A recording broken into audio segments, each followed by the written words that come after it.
Pwede kang gumawa ng videos, content creator ka, aspiring influencer, or you just edit videos as a form of hobby.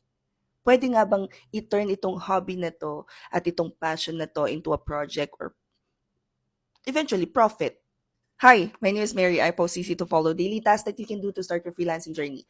Every day nagpo-post ako ng mga bagong videos so pwede nyo sundan na some sort of roadmap kung gusto nyo na maging freelancer, virtual assistant, or gusto nyo na mag-work from home gamit ang computer at internet. Kung nag-edit ka na ng videos as a form of hobby, bakit hindi mo pa gamitin to as an opportunity to earn as a freelancer? I think when you start working on something that you really like, di ba sabi nga nila, find something that you love and you never have to work a day in your life, you'd still have to work. But this time, hindi ka masyado mapapagod kasi gusto mo yung ginagawa mo. And why not turn yung passion project into something na more profitable, makakabuhay ng pamilya? Pwedeng buhayin mo rin pati yung pamilya ng kapatid mo, pamilya ng tiya mo, kung anong trip mo.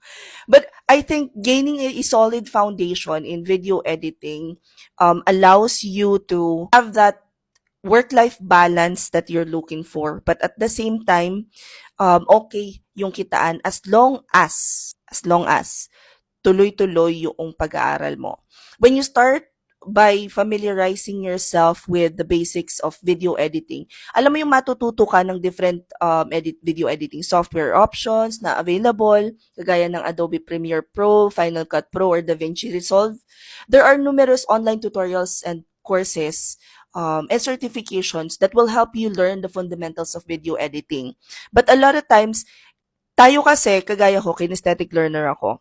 So even if mag-enroll ako sa mga ganitong classes na recorded, hindi ko siya masyado maintindihan. I have to see it in action. I have to try it out. Which is why yung video editing class namin, nilagyan na namin siya ngayon ng 2 weeks na internship. So 999 pesos lang siya. Meron siyang 1 day, 8 hours na class kung saan pag-aaralan nyo from basics to medyo advanced sa pagdating sa video editing. And basically, yung coverage niya, ang dami nagtatanong ano pong course outline, tinuturo namin doon kung ano yung ginagawa namin for our clients. And then after nun, you guys will have 2 weeks of internship. Gagawa kayo ng mga tasks na karaniwang ginagawa ng isang video editor. You guys will also have a set of deadlines para alam niyo yung feeling ng meron kayong kailangang gawing maayos na output, magandang output, yung videos na nag-create ng engagement. But at the same time, meron kayong deadline. So you know exactly how it would feel kapag meron na talaga kayong sarili yung clients.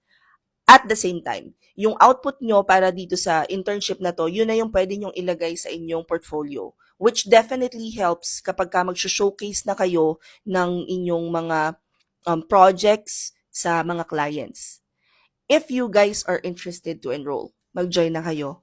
Kung gusto nyo mag-enroll, i-click nyo lang yung link sa bio ko. Kung nasa Instagram naman kayo, i-click nyo lang to. Kung nasa Facebook kayo, i-check nyo yung caption. At kung napapanood nyo naman ito ay sa YouTube ko, i-check nyo yung description box. You guys will then be taken to this page. Makikita nyo dito video editing. 799 pa hindi pa-updated yung screenshot ko, but 999 pesos na siya. Again, may 1 day siya na 8-hour class. Pagkatapos may 2 weeks kayo na internship. Kasama na rin doon yung application book session with me at saka yung final activity mock interview one-on-one with me.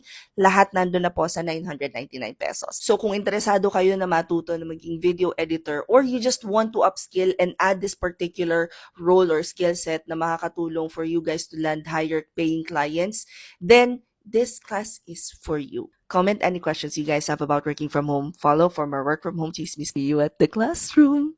Bye!